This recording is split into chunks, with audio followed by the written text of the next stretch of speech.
Makapal na usok ang gumising sa ilang taga Lucena, Quezon. Mula po yan sa isang oil mill sa barangay Domoit. Ayon sa BFP Quezon, nagsimula ang sunog pasado alas 4 ng umaga kanina. Naapula na po ang apoy. Inaalam pa ang sanhi nito at ang halaga ng pinsala ng sunog. Latest naman tayo tungkol sa Miss Universe. Bucket list check para kay Miss Universe Philippines 2023 Michelle D.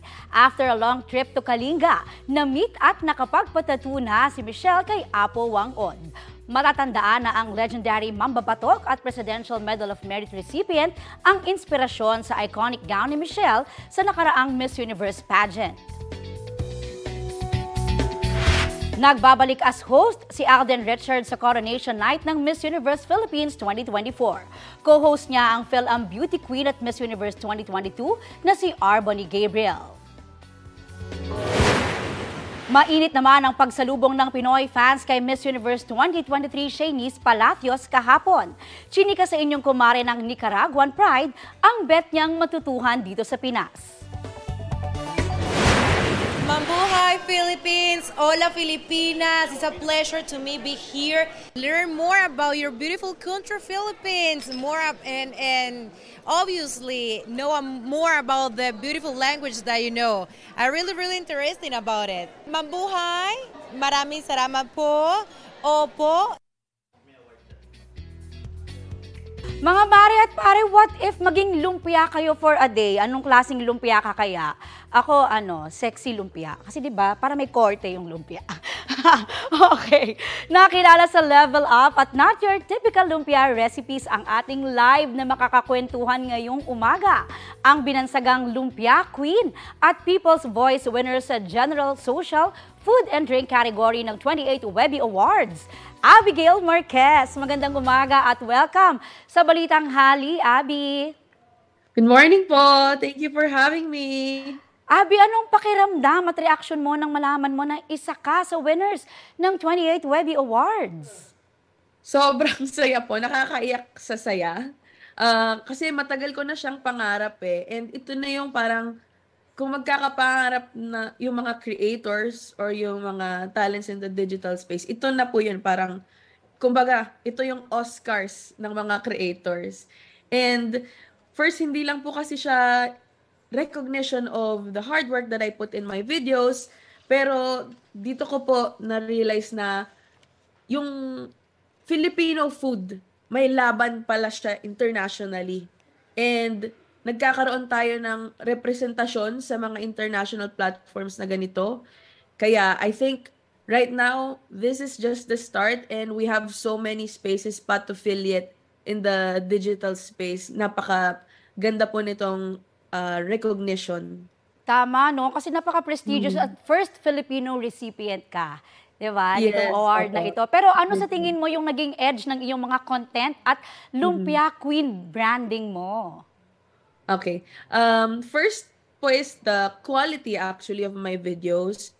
Yung quality niya, yung clarity, and also yung accessibility. So, simula po sa pagpili pa lang ng recipes na gagawan ko ng video, up to the writing, kung paano ko siya i-explain within just 1 minute at para maintindihan ng nanonood yung recipe, the culture behind it. Talaga pong I really work hard to deliver that. And also, yung disiplina po to stay on brand because now, there are a lot of food content creators with different approaches to their videos. But for a strong brand, I have to stick to what I do, which is accessible recipes. Doon naman po sa lumpia, well, ang tulong po niya is, nagkaroon ng recall yung mga tao. Marami na pong pang-asar ang naipon sa akin ng internet. But more importantly, naging opportunity po siya para mag-stand out in the space and also experiment with the lumpia because when someone calls you the lumpia queen, I feel like it's my opportunity to try different takes on it, di ba? Oo, tama ka kasi fina-follow kita, no? Napakadaling sundan ng iyong mga content. Pero ngayong internationally recognized ka na, ano pang mga pagkaing Pinoy ang bet mo pang i-explore at gawing content bukod sa lumpia, syempre. Pero ang dami na rin, di ba? Yes, super dami na.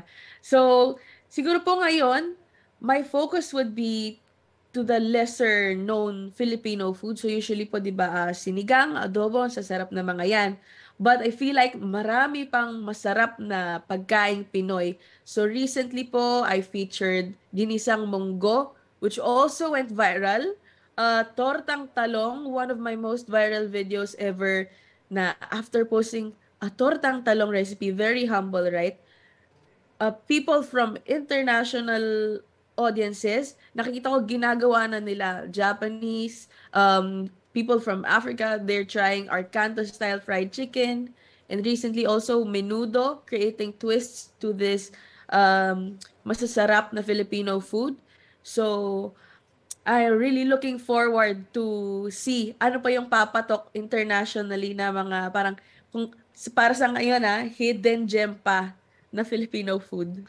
Oo. At ito, mainit-init pa ha. Sing-init ng panahon, may fresh na international nomination ka na natanggap ang James Beard 2024 Media Awards. Anong reaction mo riyan? I know. So, ito po talaga yung umiyak po talaga on the spot. Kasi for the longest time, I grew up watching cooking shows, right? And yung mga cooking game shows na ito, yung mga judges nila, talagang nakadikit sa pangalan nila. James Beard nominee, this, James Beard winner, this.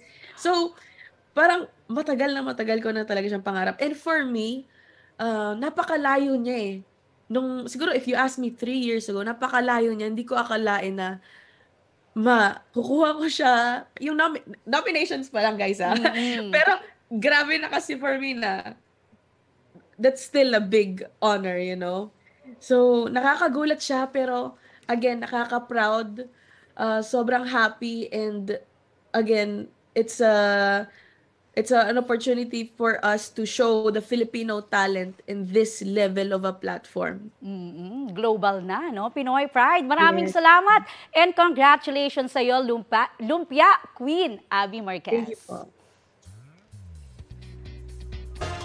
Naging matagumpay ang resupply mission ng BFART PCG sa Bao de Masinloc sa kabila ng peligroso at umano'y nakamamatay na pag-water cannon ng China sa ating mga barko.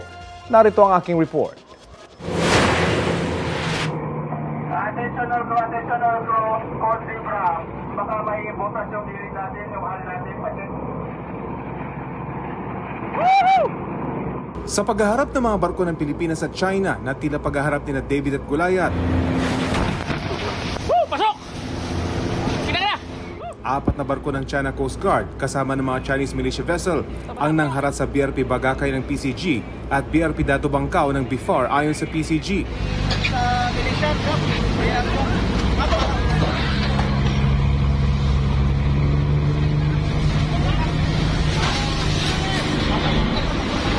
Ya, sarado ya.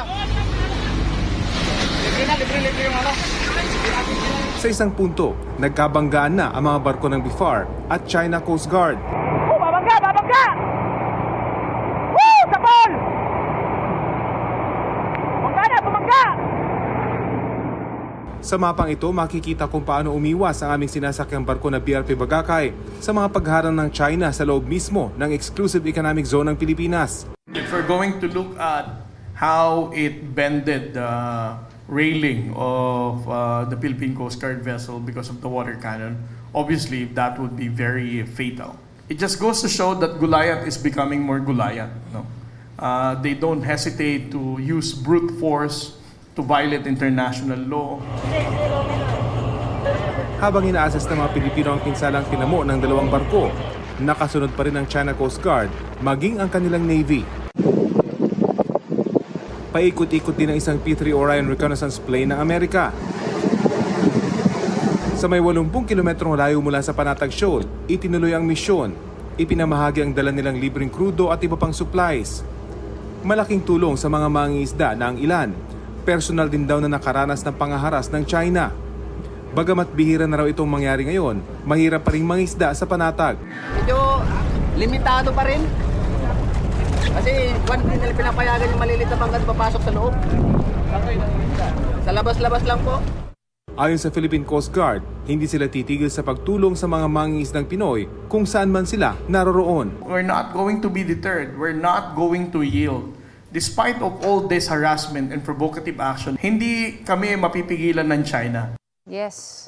Sa sobrang init sa bansa, para na talaga tayong nasa giant pugon. Kahit diba? nga sa gabi, di ba, maalinsangan pa rin ang panahon. Kaya may cool bonding ang isang pamilya sa Quezon. No aircon, no problem.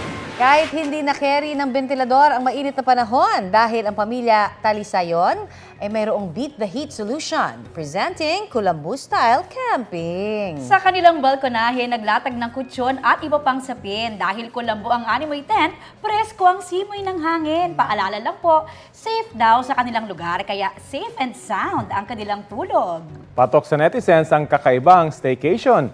Libo-libo na ang interactions niyan at certified Trending! Sarap matulog, no? Sa labas. Oo. Actually, masarap ang simoy na fresh, ha? Oh. Oh, nahangin talaga. Correct. Oo. Yan ang inaampan. Sana matupad na yung pangarap natin, no? Na anong aircon sa buong Pilipinas? Naglumamig na. Sana mag-Disyembre na uli. Dapat magtanim pa ng mas maraming puno. Ayun ang Yan. talagang solusyon.